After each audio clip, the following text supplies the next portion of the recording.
ఇప్పుడు మనం ఎంతో ఆసక్తిగా ఎదురు చూస్తున్న శ్రీరామ సహస్రనామం మొదలు కాబోతోంది. సో అందరూ నిశ్శబ్దంగా శ్రీరామ నామ జపంలో ఉంటారని ఆశిస్తున్నాము. సో ఇప్పుడు మనకి పూజ స్టార్ట్ అవుతుంది. చక్కగా రాముడికి వివిధ ద్రవ్యాలతో అర్చన చేయబడుతోంది. సో రకరకాల పువ్వులు, పుస్తకాలు, మీరు చక్కగా రాసి పంపించిన వ్యాసాలు, సో రీసెర్చ్ పేపర్స్, పెన్నులు అన్నింటితో సో కని విని రీతిగా జరగబోతోంది. సో అందరూ చూడవలసిందిగా కోరుతున్నాం. జై శ్రీరామ్. మనం ఇప్పుడు శ్రీరామ సహస్రనామార్చన చేసుకోబోతున్నాము. సహస్రం అంటే 1000 అంటే 1008. అయితే ఇక్కడ సహస్రనామార్చనకి యూనిక్నెస్ ఏంటి అంటే, ప్రత్యేకత ఏంటంటే,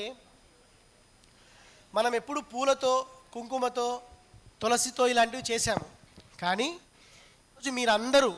మీతో పాటు దేశవ్యాప్తంగా మనకు వచ్చిన పేపర్లు దాదాపు 5500 పేపర్స్ ఉన్నాయన్నమాట. So we have 5500 papers here written by students. Every paper is offered as a flavour to Ramachandra.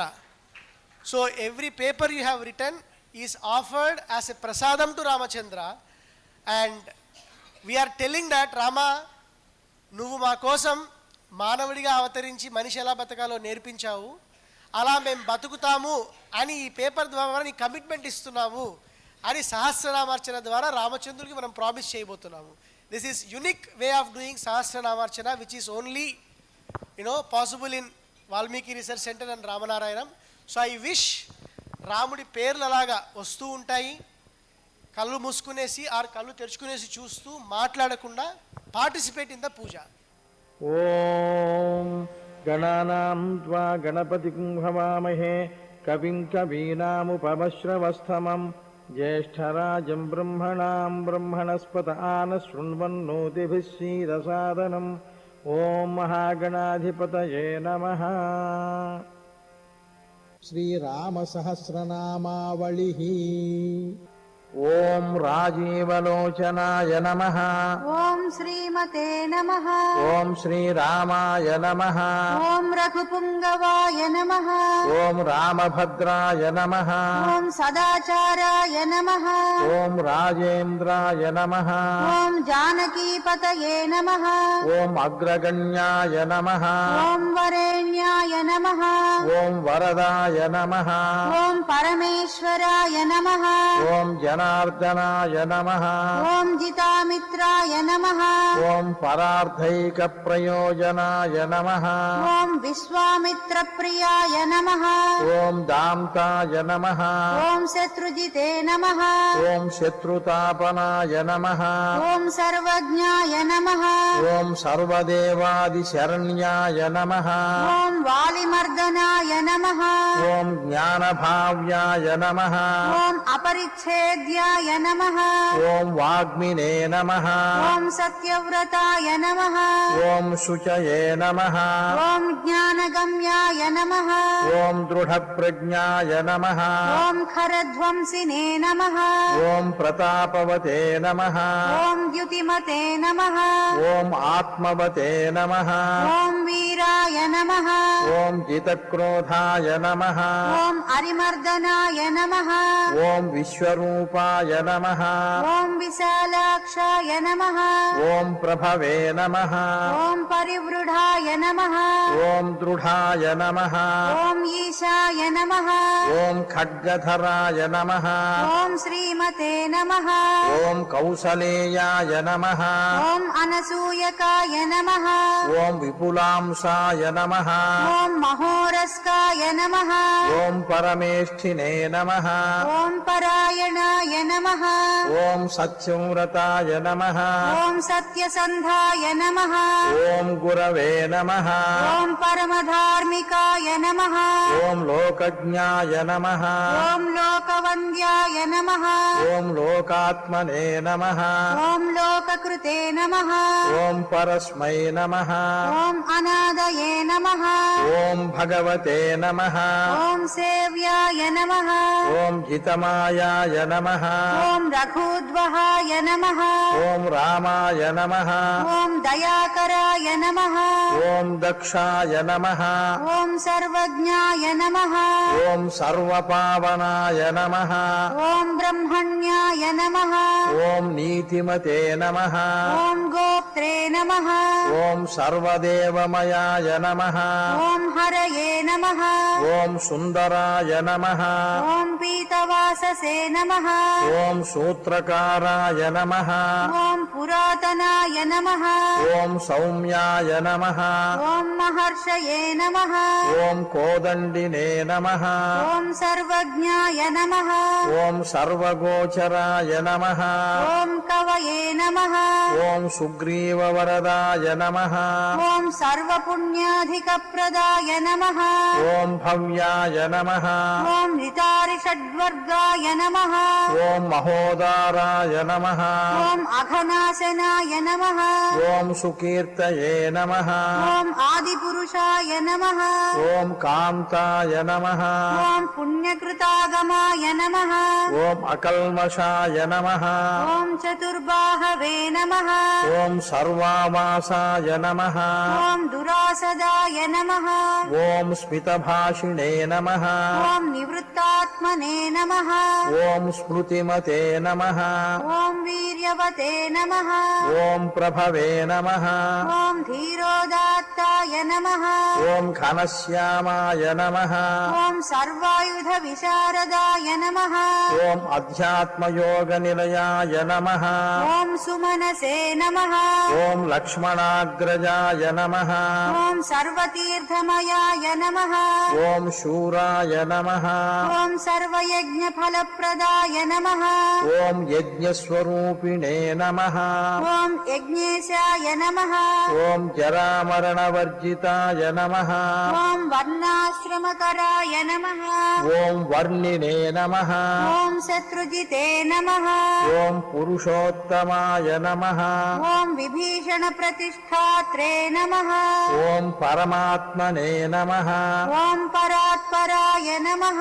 ఓం ప్రమాణభూతాయ నమః ఓం దుర్జ్ఞేయాయ నమః ఓం పూర్ణాయ నమః ఓం పరపురంజయాయ నమః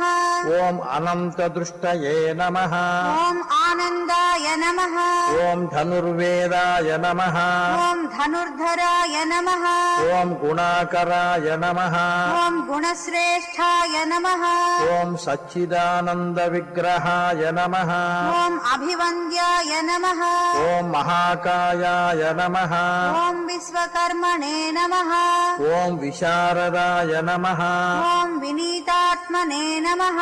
ఓం వీతరాగాయ నమః ఓం తపస్వీశాయ నమః ఓం జనేశ్వరాయ నమః ఓం కళ్యాణ ప్రకృతయే నమః ఓం కళ్యాయ నమః ఓం సర్వేశాయ నమః ఓం సర్వకామదాయ నమః ఓం అక్షరాయ నమః ఓం పురుషాయ నమః ఓం సాక్షిణే నమః ఓం కేశవాయ నమః ఓం పురుషోత్తమాయ నమః ఓం లోకాధ్యక్షాయ నమః ఓం మహామాయాయ నమః ఓం విభీషణవరప్రదాయ నమః ఓం ఆనంద విగ్రహాయ నమః ఓం జ్యోతిషే నమః ఓం హనుమత్ ప్రభవే నమః ఓం అక్షయాయ నమః ఓం భ్రాజిష్ణవే నమః ఓం సహనాయ నమః ఓం భోక్త్రే నమః ఓం సత్యవాదినే నమః ఓం బహుశ్రుతాయ నమః ఓం సుఖదాయ నమః ఓం కారణాయ నమః ఓం కర్త్రే నమః ఓం భవబంధ విమోచనాయ నమః ఓం దేవచూడామణయే నమః ఓం నేత్రే నమః ఓం బ్రహ్మణ్యాయ నమః ఓం బ్రహ్మవర్ధనాయ నమః ఓం సంసారోత్తారకాయ నమః ఓం రామాయ నమః ఓం సర్వదుఃఖ విమోక్షకృతే నమః ఓం విద్వత్తమాయ నమః ఓం విశ్వభర్త్రే నమః ఓం విశ్వహర్త్రే నమః ఓం విశ్వకృతే నమః ఓం నిత్యాయ నమః ఓం నియత కళ్యాణాయ నమః ఓం సీతా जटाशोकविनाशकृते नमः ॐ काकुत्साय नमः ॐ पुण्डरीकाक्षाय नमः ॐ विश्वामित्रभयापहाय नमः ॐ मारीचमथनाय नमः ॐ रामाय नमः ॐ विराधवधपण्डिताय नमः ॐ दुःस्वप्ननाशनाय नमः ॐ गम्याय नमः ॐ किरीटिने नमः ॐ त्रिदशाधिपाय नमः ॐ महाधनुषे नमः ॐ महाकायाय नमः ॐ भीमाय नमः ॐ भीमपराक्रमाय नमः ॐ तत्त्वस्वरूपिणे नमः ॐ तत्त्वज्ञाय नमः ॐ तत्त्ववादिने नमः ॐ सुविक्रमाय नमः ॐ भूतात्मने नमः ॐ भूतकृते नमः ॐ स्वामिने नमः ॐ कालज्ञानिने नमः ॐ महावटवे नमः ॐ अनिर्विण्णाय नमः ॐ गुणग्राहिणे नमः ॐ निष्कलङ्काय नमः ॐ कलङ्कघ्ने नमः ॐ स्वभावभद्राय नमः ॐ शत्रुघ्नाय नमः ॐ केशवाय नमः ॐ स्थाणवे नमः ॐ ईश्वराय नमः ॐ भूतादये नमः ॐ शम्भवे नमः ॐ आदित्याय नमः ॐ स्थविष्ठाय नमः ॐ शाश्वताय नमः ॐ ध्रुवाय नमः ॐ कवचिने नमः ॐ कुण्डलिने नमः ॐ चक्रिणे नमः ॐ खड्गिने नमः ॐ भक्तजनप्रियाय नमः ॐ अमृत्यवे नमः ॐ जन्मरहिताय नमः ॐ सर्वजिते नमः ॐ सर्वतापनाय नमः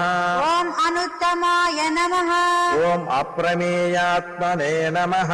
ॐ सर्वादये नमः ॐ गुणसागराय नमः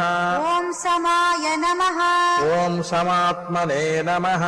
ॐ समगाय नमः ॐ जटामकुटमण्डिताय नमः ॐ अजेयाय नमः ॐ सर्वभूतात्मने नमः ॐ विश्वक्सेनाय नमः ॐ महातपसे नमः ॐ लोकाध्यक्षाय नमः ॐ महाबाहवे नमः ॐ अमृताय नमः ॐ वेदवित्तमाय नमः ॐ सहिष्णवे नमः ॐ सद्गतये नमः ॐ शास्त्रे नमः ॐ विश्वयोनये नमः ॐ महाद्युतये नमः ॐ अतीन्द्रियाय नमः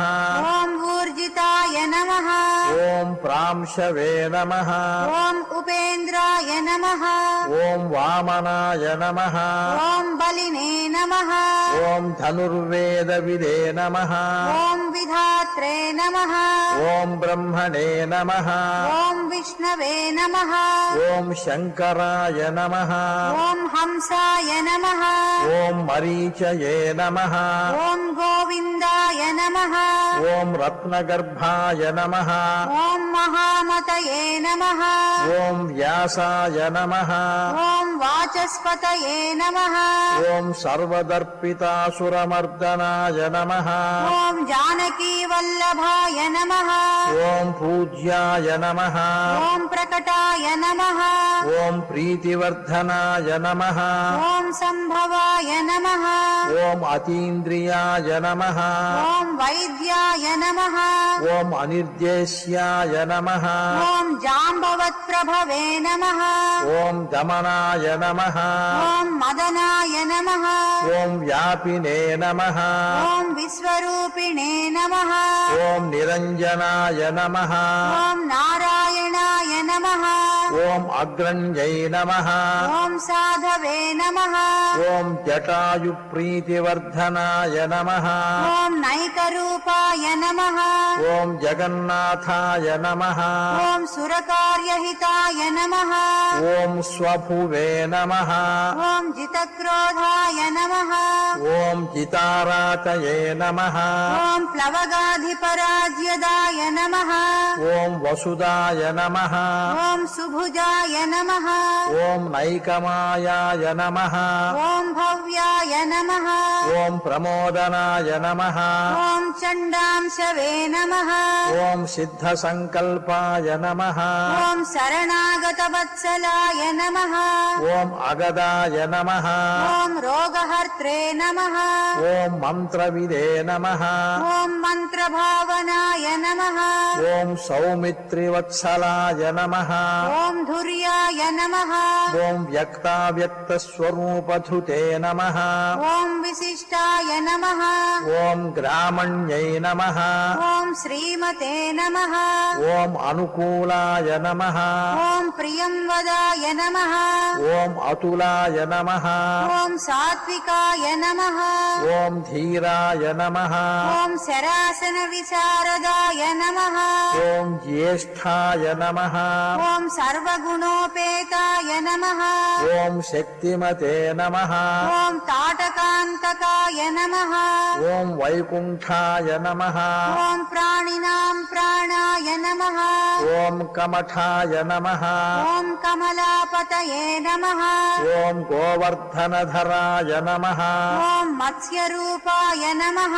ॐ कारुण्यसागराय नमः ॐ कुम्भकर्णप्रभेत्रे नमः ॐ गोपीगोपालसंवृताय नमः ॐ मायाविने नमः ॐ स्वापनाय नमः ॐ व्यापिने नमः ॐ रेणुकेयबलापहाय नमः ॐ पिनाकमथनाय नमः ॐ वन्द्याय नमः ॐ सम्मताय नमः ॐ गरुडध्वजाय नमः ॐ लोकत्रयाश्रयाय नमः ॐ लोकचरिताय नमः ॐ भरताग्रजाय नमः ॐ श्रीधराय नमः ॐ सद्गतये नमः ॐ लोकसाक्षिणे नमः ॐ नारायणाय नमः ॐ बुधाय नमः ॐ मनोवेगिने नमः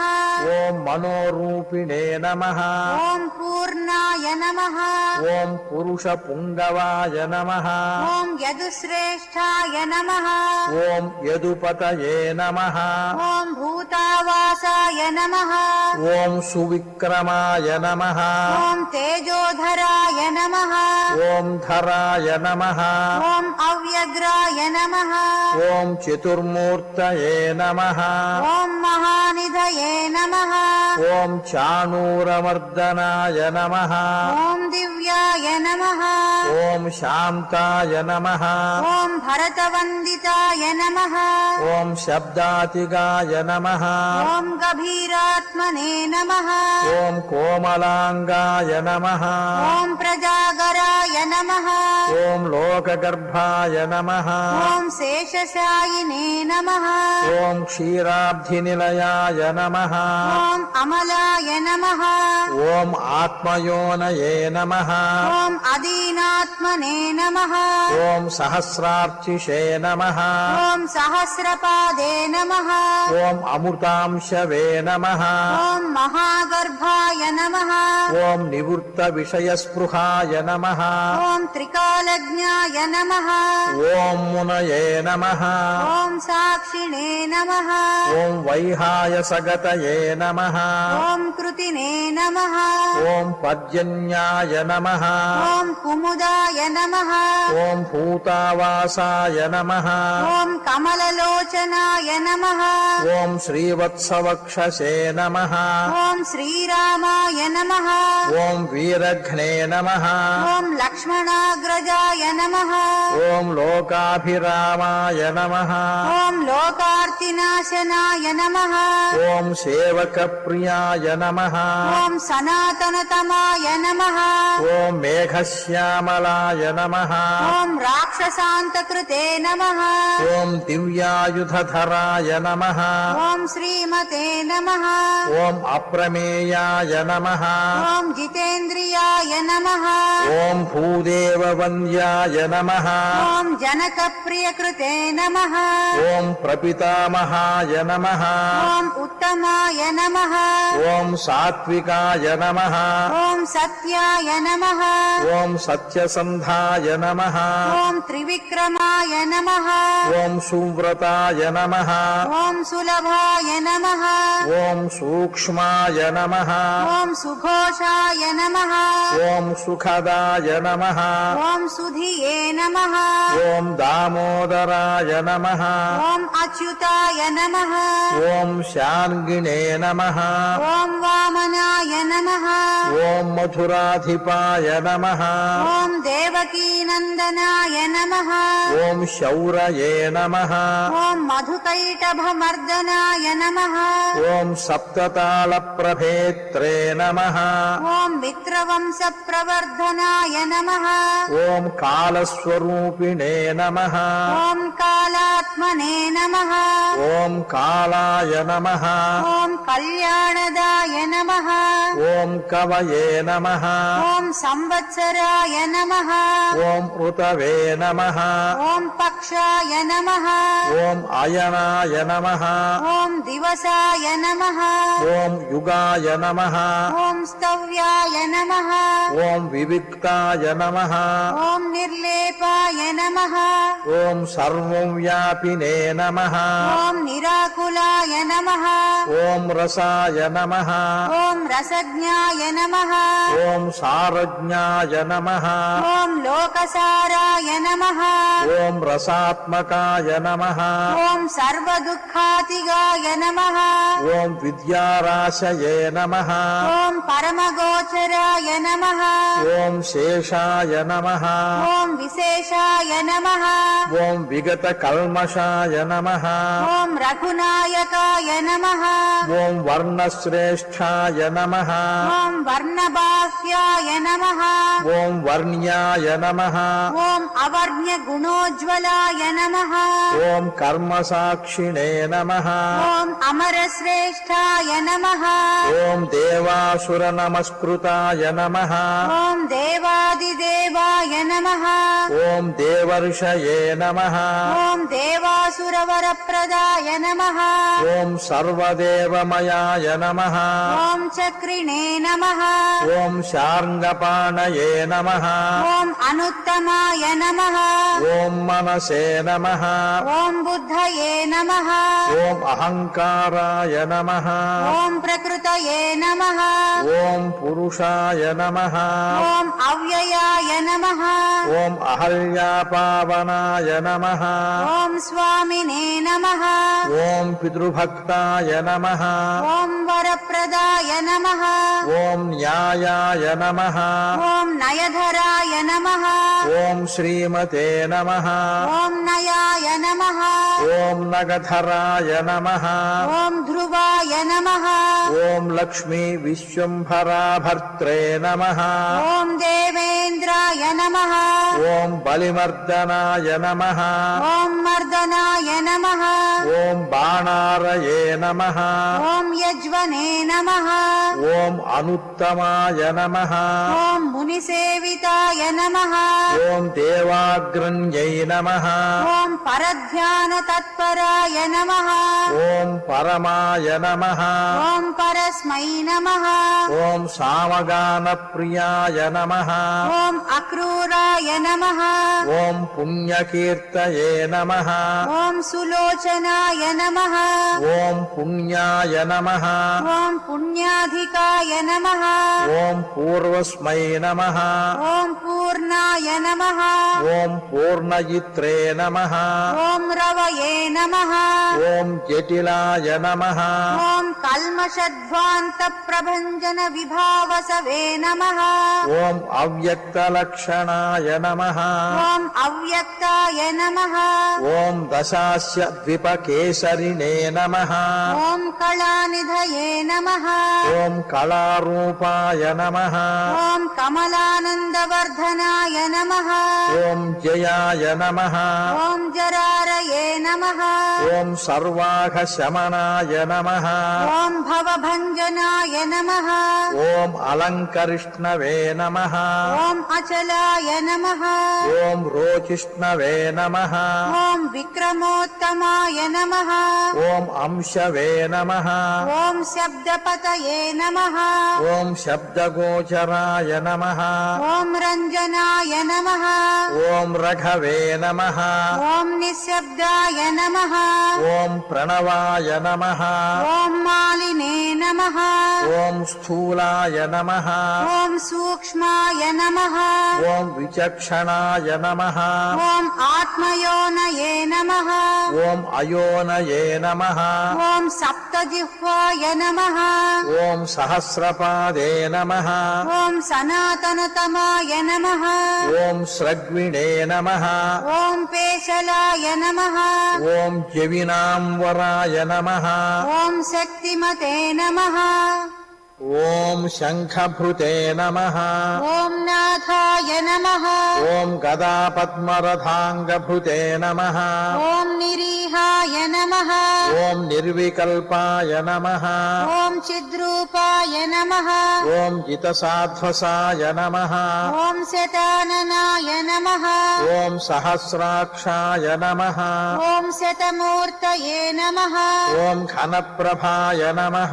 ॐ हृत्पुण्डरीकशयनाय नमः ఓం కఠినాయ నమః ॐ द्रवाय नमः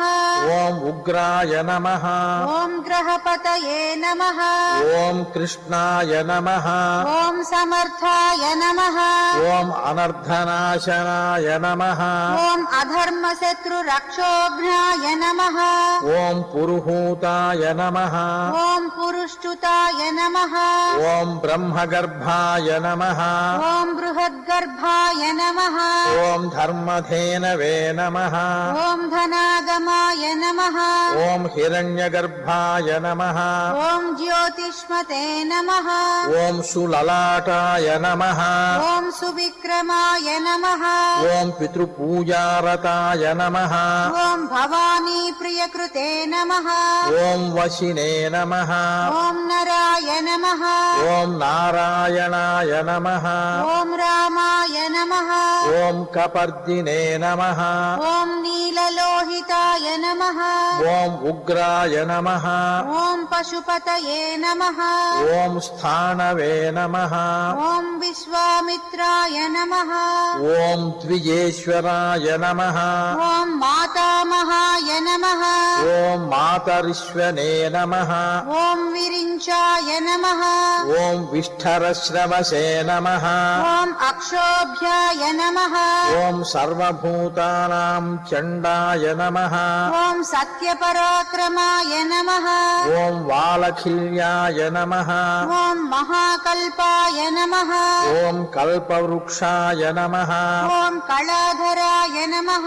ఓం నిదాఘాయ నమః ॐ तपनाय नमः ఓం అమోఘాయ నమః ॐ श्लक्ष्णाय नमः ఓం పరబలాపహృతే నమః ॐ कबन्धमथनाय नमः ఓం దివ్యాయ నమః ॐ कम्बुग्रीवाय नमः ఓం శివప్రియాయ నమః ॐ शङ्खाय नमः ఓం అనిలాయ నమః ॐ सुनिष्पन्नाय नमः ఓం సురభయే నమః ॐ शिशिरात्मकाय नमः ఓం అసంస్పృష్టాయ నమః ॐ अतिधये नमः ఓం శూరాయ నమః ॐ परर्धये नमः ఓం పాపనాశకృతే నమః ॐ वसुस्रवसे नमः ఓం కవ్యవాహాయ నమః ॐ प्रतपसे नमः ఓం విశ్వభోజనాయ నమః ॐ रामाय नमः ఓం నీలోత్పలశ్యామాయ నమః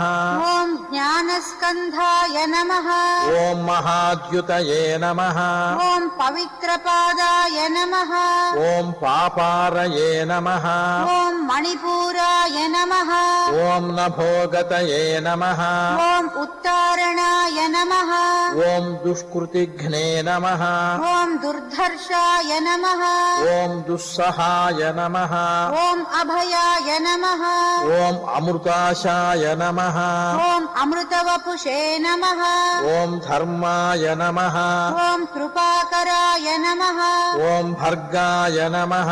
ॐ विवस्वते नमः ॐ आदित्याय नमः ॐ योगाचार्याय नमः ॐ विवस्वतये नमः ॐ उदारकीर्तये नमः ॐ उद्योगिने नमः ॐ वाङ्मयाय नमः ॐ सदसन्मयाय नमः ॐ नक्षत्रमालिने नमः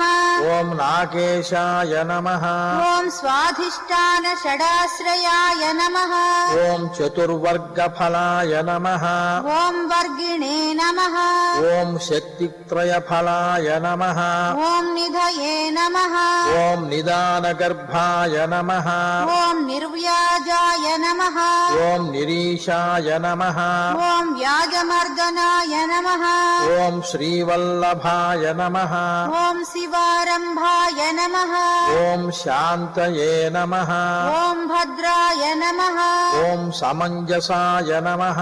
ॐ भूषयाय नमः ॐ भूतकृते नमः ॐ भूतये नमः ॐ भूषणाय नमः ॐ भूतवाहनाय नमः ॐ अकायाय नमः ॐ भक्तकायस्थाय नमः ॐ कालज्ञानिने नमः ॐ महावटवे नमः ॐ परार्थवृत्तये नमः ॐ अचलाय नमः ॐ विविक्ताय नमः ॐ श्रुतिसागराय नमः ॐ स्वभावभद्राय नमः ॐ मध्यस्थाय नमः ॐ संसारभयनाशनाय नमः ॐ वेद्याय नमः ॐ वैद्याय नमः ॐ वियद्गोप्त्रे नमः ॐ सर्वामरमुनीश्वराय नमः ॐ सुरेन्द्राय नमः ॐ करणाय नमः ॐ कर्मणे नमः ॐ कर्मकृते नमः ॐ कर्मिणे नमः ॐ अधोक्षजाय नमः ॐ धैर्याय नमः ॐ अग्रधुर्याय नमः ॐ धात्रीशाय नमः ॐ सङ्कल्पाय नमः ॐ शर्वरीपतये नमः ॐ परमार्थगुरवे नमः ॐ वृद्धाय नमः ॐ शुचये नमः ॐ आश्रितवत्सलाय नमः ॐ विष्णवे नमः ॐ जिष्णवे नमः ॐ विभवे नमः ॐ यज्ञाय नमः ॐ यज्ञेशाय नमः ॐ यज्ञपालकाय नमः ॐ प्रभविष्णवे नमः ॐ ग्रसिष्णवे नमः ॐ लोकात्मने नमः ॐ लोकभावनाय नमः ॐ केशवाय नमः ॐ केसिघ्ने नमः ॐ काव्याय नमः ॐ कवये नमः ॐ कारणकारणाय नमः ॐ काव्यकर्त्रे नमः ॐ कलाशेषाय नमः ॐ वासुदेवाय नमः ॐ पुरुष्टुताय नमः ॐ आदिकर्त्रे नमः ॐ वराहाय नमः ॐ माधवाय नमः ॐ मधुसूदनाय नमः ॐ नारायणाय नमः ॐ नराय नमः ॐ हंसाय नमः ॐ विश्वक्सेनाय नमः ॐ जनार्दनाय नमः ॐ विश्वकर्त्रे नमः ॐ महायज्ञाय नमः ॐ ज्योतिष्मते नमः ॐ पुरुषोत्तमाय नमः ॐ वैकुण्ठाय नमः ॐ पुण्डरीकाक्षाय नमः ॐ कृष्णाय नमः ॐ सूर्याय नमः ॐ सुरार्चिताय नमः ॐ नारसिंहाय नमः ॐ महाभीमाय नमः ॐ वक्रदंष्ट्राय नमः ॐ नखायुधाय नमः ॐ आदिदेवाय नमः ॐ जगत्कर्त्रे नमः ॐ योगीशाय नमः ॐ गरुडध्वजाय नमः ॐ गोविन्दाय गोविन्दाय नमः ॐ गोपतये नमः ॐ गोप्त्रे नमः ॐ भूपतये नमः ॐ भुवनेश्वराय नमः ॐ पद्मनाभाय नमः ॐ ऋषिकेशाय नमः ॐ धात्रे नमः ॐ दामोदराय नमः ॐ प्रभवे नमः ॐ त्रिविक्रमाय नमः ॐ त्रिलोकेशाय नमः ॐ ब्रह्मेशाय नमः ॐ प्रीतिवर्धनाय नमः ॐ वामनाय नमः ॐ दुष्टदमनाय नमः ॐ गोविन्दाय नमः ॐ गोपवल्लभाय नमः ॐ भक्तप्रियाय नमः ॐ अच्युताय नमः ॐ सत्याय नमः ॐ सत्यकीर्तये नमः ॐ धृतये नमः ॐ स्मृतये नमः ॐ कारुण्याय नमः ॐ करुणावासाय नमः ॐ पापघ्ने नमः ॐ शान्तिवर्धनाय नमः ॐ सन्न्यासिने नमः ॐ शास्त्रतत्त्वज्ञाय नमः ॐ मन्दराद्रिनिकेतनाय नमः ॐ बदरीनिलयाय नमः ॐ शान्ताय नमः ॐ तपस्विने नमः ॐ वैद्युतप्रभाय नमः ॐ भूतावासाय नमः ॐ गुहावासाय नमः ॐ श्रीनिवासाय नमः ॐ श्रियःपतये नमः ॐ तपोवासाय नमः ॐ मुदावासाय नमः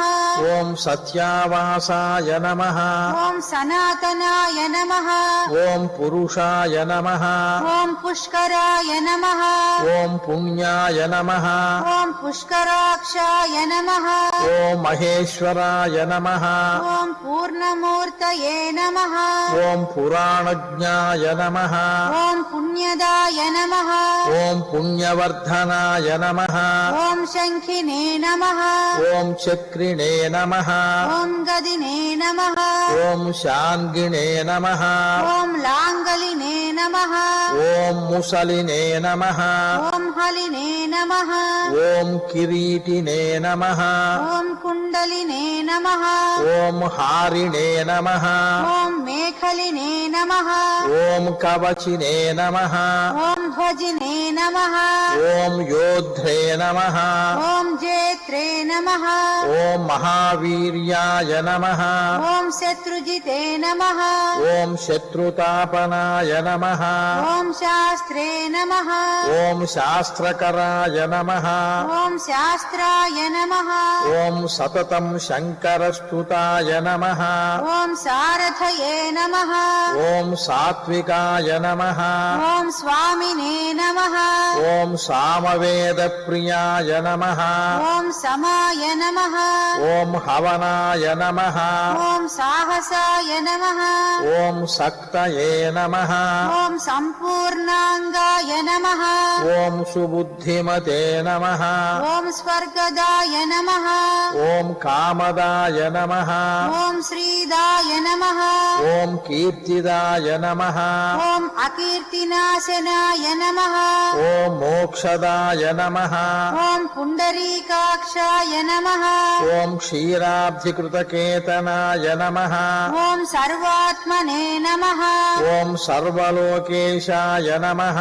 ॐ प्रेरकाय नमः ॐ पापनाशनाय नमः ॐ सर्वदेवाय नमः ॐ जगन्नाथाय नमः ॐ सर्वलोकमहेश्वराय नमः ॐ सर्गस्थित्यन्तकृते नमः ॐ देवाय नमः ॐ सर्वलोकसुखावहाय नमः ॐ अक्षयाय नमः ॐ शाश्वताय नमः ॐ अनन्ताय नमः ॐ क्षयवृद्धिविवर्जिताय नमः ॐ निर्लेपाय नमः ॐ निर्गुणाय नमः ॐ सूक्ष्माय नमः ॐ निर्विकाराय नमः ॐ निरञ्जनाय नमः ॐ सर्वोपाधिविनिर्मुक्ताय नमः ॐ सत्तामात्रव्यवस्थिताय नमः ॐ अधिकारिणे नमः ॐ विभवे नमः ॐ नित्याय नमः ॐ परमात्मने नमः ॐ सनातनाय नमः ॐ अचलाय नमः ఓం నిర్మలాయ నమః ॐ व्यापिने नमः ఓం నిత్యతృప్తాయ నమః ॐ निराश्रयाय नमः ఓం శ్యామాయ నమః ॐ यूने नमः ఓం లోహితాక్షాయ నమః ॐ दीप्तास्याय नमः ఓం మితభాషణాయ నమః ॐ आजानुबाहवे नमः ఓం సుముఖాయ నమః ॐ सिंहस्कन्धाय नमः ఓం మహాభుజాయ నమః ॐ सत्यवते नमः ఓం గుణసంపన్నాయ నమః ॐ स्वयं तेजसे नमः ఓం కాలాత్మనే నమః ॐ भगवते नमः ఓం కాలాయ నమః ॐ कालचक्रप्रवर्तकाय नमः ఓం నారాయణాయ నమః ॐ परं ज्योतिषे नमः ఓం పరమాత్మనే నమః ॐ सनातनाय नमः ఓం విశ్వసృజే నమః ॐ विश्वगोप्त्रे नमः ఓం విశ్వభోక్త్రే నమః ॐ शाश्वताय नमः ఓం విశ్వేశ్వరాయ నమః ॐ विश्वमूर्तये नमः ఓం విశ్వాత్మనే నమః ॐ विश्वभावनाय नमः ఓం సర్వభూత సుహృదే నమః ॐ शान्ताय नमः ఓం సర్వభూతానుకంపనాయ నమః ॐ सर्वेश्वरेश्वराय नमः ఓం సర్వస్మై నమః ॐ श्रीमते नमः ఓం ఆశ్రితవత్సలాయ నమః ॐ सर्वगाय नमः ఓం సర్వభూతేశాయ నమః ॐ सर्वभूताशयस्थिताय नमः ఓం అభ్యంతరతమశ్చేత్రే నమః ॐ नारायणाय नमः ఓం పరస్మై నమః ॐ अनादिनिधनाय नमः ఓం స్రష్ట్రే నమః ॐ प्रजापतिपतये नमः ఓం హరయే నమః ॐ नारसिंहाय नमः ఓం హృషీకేశాయ నమః ॐ सर्वात्मने नमः ఓం సర్వదృశే నమః ॐ वसिने नमः ఓం జగతస్థస్థుష ప్రభవే నమః ॐ नेत्रे नमः ఓం సనాతనాయ నమః ॐ कर्त्रे नमः ఓం ధాత్రే నమః ॐ विधात्रे नमः ఓం సర్వేషాం ప్రభవే నమః ॐ ईश्वराय नमः ఓం సహస్రమూర్తయే నమః ॐ विश्वात्मने नमः ఓం విష్ణవే నమః ॐ विश्वदृशे नमः ఓం అవ్యయాయ నమః ॐ पुराणपुरुषाय नमः ఓం స్రష్ట్రే నమః ॐ सहस्राक्षाय नमः ఓం సహస్రపదే నమః ॐ तत्त्वाय नमः ఓం నారాయణాయ నమః ॐ विष्णवे नमः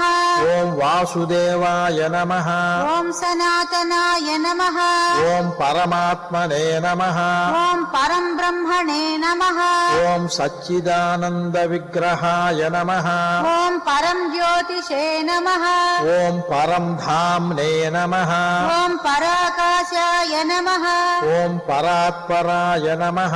ॐ अच्युताय नमः ఓం పురుషాయ నమః ॐ कृष्णाय नमः ఓం శాశ్వతాయ నమః ॐ शिवाय नमः ఓం ఈశ్వరాయ నమః ॐ नित्याय नमः ఓం సర్వగతాయ నమః ॐ स्थानवे नमः ఓం ఉగ్రాయ నమః ॐ साक्षिणे नमः ఓం ప్రజాపతయే నమః ॐ हिरण्यगर्भाय नमः ఓం సవిత్రే నమః ॐ लोकजिते नमः ఓం లోకభృతే నమః ॐ विभवे नमः ఓం రామాయ నమః ॐ श्रीमते नमः ఓం మహావిష్ణవే నమః ॐ जिष्णवे नमः ఓం దేవహితావహాయ నమః ॐ तत्त्वात्मने नमः ఓం తారక బ్రహ్మణే నమః ॐ शाश्वताय नमः ఓం సర్వసిద్ధిదాయ నమః ॐ अकारवाच्याय नमः ఓం భగవతే నమః ॐ श्रीपतये नमः ఓం భూపతయే నమః ॐ पुंसे नमः ఓం సర్వలోకేశ్వరాయ నమః ॐ श्रीमते नमः ఓం సర్వజ్ఞాయ నమః ॐ सर्वतोमुखाय नमः ఓం స్వామినే నమః ॐ सुशीलाय नमः ఓం సులభాయ నమః ॐ सर्वज्ञाय नमः ॐ सर्वशक्तिमते नमः ॐ नित्यसम्पूर्णकामाय नमः ॐ नैसर्गिकसुहृदे नमः ॐ सुखिने नमः ॐ कृपापीयूषजलधये नमः ॐ सर्वदेहिनां शरण्याय नमः ॐ नारायणाय नमः ॐ स्वामिने नमः ॐ जगतां पतये नमः ॐ ईश्वराय नमः ॐ श्रीशाय नमः ॐ भूतानां शरण्याय नमः ॐ संश्रिताभीष्टदाय नमः ॐ अनन्ताय नमः ॐ श्रीपतये नमः ॐ रामाय नमः ॐ गुणभृते नमः ॐ निर्गुणाय नमः ॐ महते नमः ॐ श्रीरामचन्द्राय नमः